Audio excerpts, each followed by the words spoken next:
Hampir 100 tahun armada Kristen Eropa menduduki Yerusalem, sedangkan Eropa dilanda krisis kelaparan dan konflik. Seorang baron ksatria Templar di Yerusalem pulang kampung untuk mencari putranya, yang kelak putranya itu mewarisi tahtanya dan menjadi ksatria Templar yang berhadapan langsung dengan Salahuddin.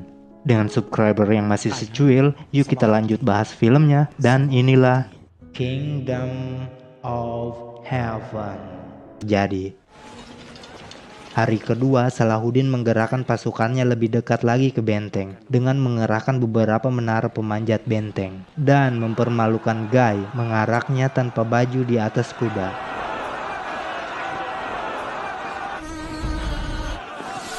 Kemudian menggerakkan pasukannya lebih dekat lagi ke benteng sambil menembakkan bola api hingga melewati batu tanda jarak 400 meter. Balian memberi aba-aba untuk pertama kalinya melakukan serangan balasan dengan ketapel.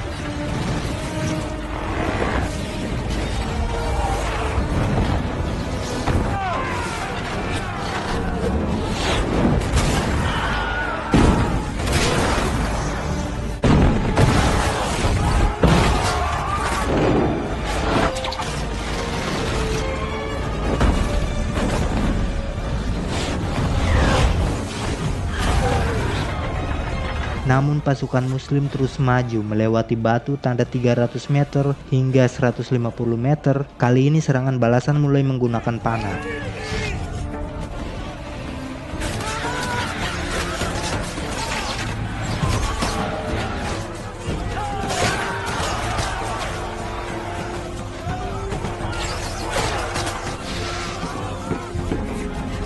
Pasukan muslim terus bergerak hingga menempatkan menara menyentuh tembok benteng.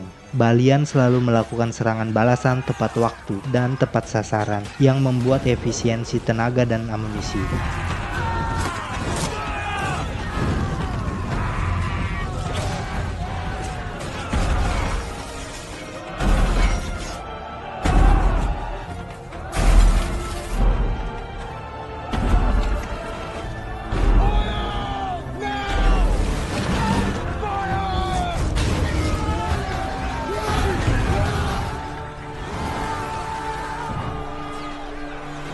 Hingga malam benteng belum bisa ditembus. Salahuddin gak nyangka Yerusalem bisa bertahan sejauh ini dan bertanya siapa yang memimpin pasukan Yerusalem dengan strategi yang luar biasa. Dari Nasir, Salahuddin tahu jika Balian putra Godfrey yang memimpin pertahanan Yerusalem. Ternyata Godfrey pernah berhadapan dengan Salahuddin yang hampir membunuh Salahuddin di Lebanon.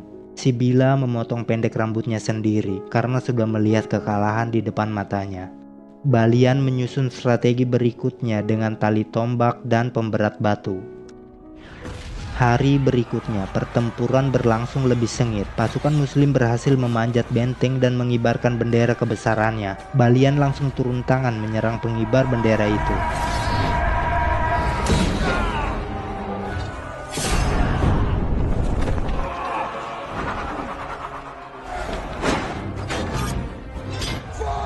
Kemudian dengan aba-abanya menembakkan tombak bertali yang mengikat batu. Saat tombak menancap di menara, batu dilepaskan sebagai pemberat. Robohlah menara-menara pemanjat pasukan muslim, yang membuat Salahuddin gak percaya atas apa yang dilihatnya, mengakui kehebatan strategi perang Balian.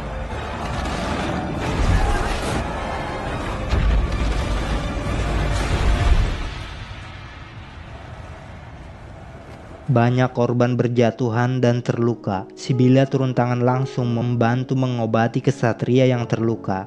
Saat Balian lewat, Sibila menghindari tatapannya yang sedang mengobati si penggali kubur. Balian terluka saat menurunkan bendera. Korban tewas banyak berjatuhan baik dari kedua pihak. Pasukan muslim yang gugur bisa dikubur dengan semestinya, sedangkan pasukan Kristen yang gugur nggak bisa dikubur karena nggak ada tempat di dalam benteng, dengan terpaksa dikremasi supaya nggak membusuk yang bisa menimbulkan wabah. Dari laporan salah satu prajurit, Nasir melaporkan salah satu tembok benteng mulai melemah. Esok hari dengan semangat pasukan muslim melancarkan serangan menggunakan tembakan ketapel dengan fokus di satu sisi tembok yang diketahui telah melemah.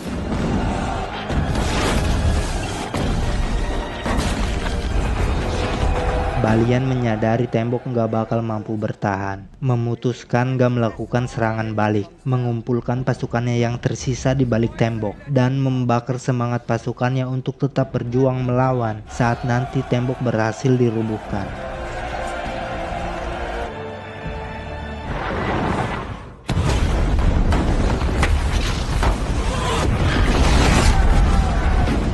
Hingga rubuhlah tembok benteng Yerusalem. Kali ini kedua pasukan berhadapan langsung, bertempur dengan pedang, termasuk Balian.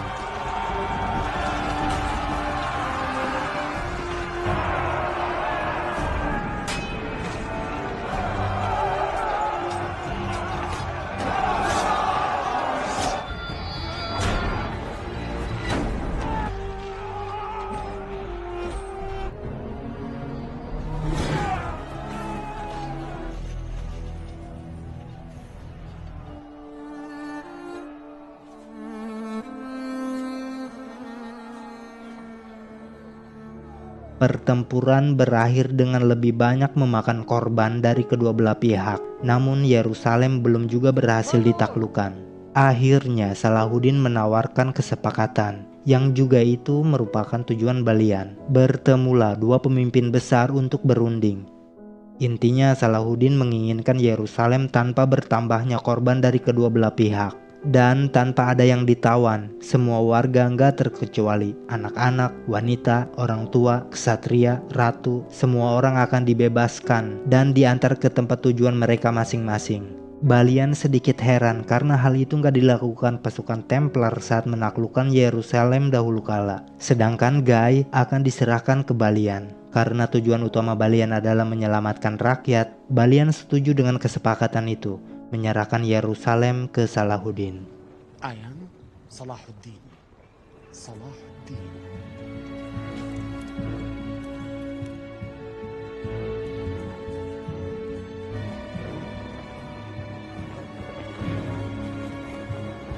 Balian kembali ke benteng dengan kesepakatan yang menyelamatkan seluruh rakyat tanpa terkecuali. Rakyat dan ksatria yang tersisa pun bersyukur karena bisa selamat. Kemudian Balian menghadap Sibila bahwa kerajaannya ada di pikiran dan di hati. Juga meminta Sibila menjadi orang biasa, berhenti menjadi ratu. Dengan begitu Balian akan datang ke kehidupan Sibila. Urusan belum beres coy. Seperti janjinya, Salahuddin membebaskan Guy. Kesal karena telah menyerahkan Yerusalem, Guy menantang Balian duel dengan pedang. Kali ini Balian ngelawan. Dengan jurus yang diajarkan Godfrey, Balian berhasil mengalahkan Guy, tapi nggak dibunuh.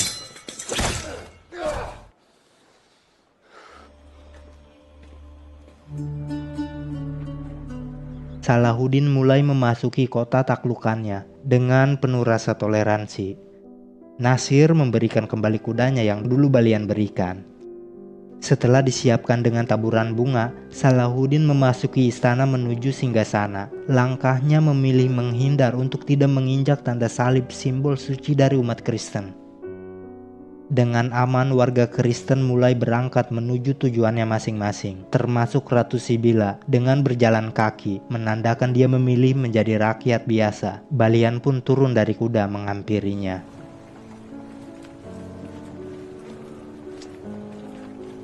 Dengan mengajak Sibila, Balian kembali ke kampung halamannya di Perancis, kembali beraktivitas menjadi pandai besi. Hingga satu hari datanglah armada perang dari Inggris yang dipimpin langsung oleh Raja Richard the Lionheart atau si hati singa, yang sengaja datang mencari Balian, mengajaknya untuk merebut kembali Yerusalem. Namun dengan bijak Balian menolaknya, memilih hidup damai di kampung halaman bersama Sibila.